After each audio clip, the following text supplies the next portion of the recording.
ఈనాడును ఎంత ఘోర పాపులమైనను దేవుడు మనందరినీ ప్రేమించుచున్నాడండి.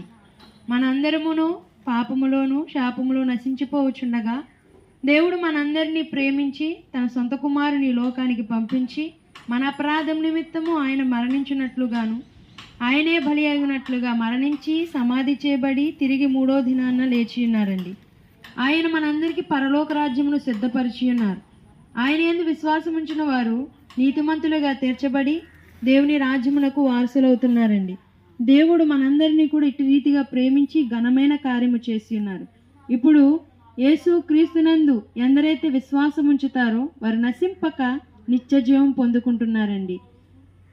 తప్పుపోయిన కుమారుడు ఎలాగునైతే తండ్రి యొద్దకు బుద్ధి వచ్చి వెళ్ళి ఉన్నాడు, మనమందరమును కూడా పాపముల చేత అపరాధముల చేత చచ్చి ఉండగా దేవుడు ప్రేమించి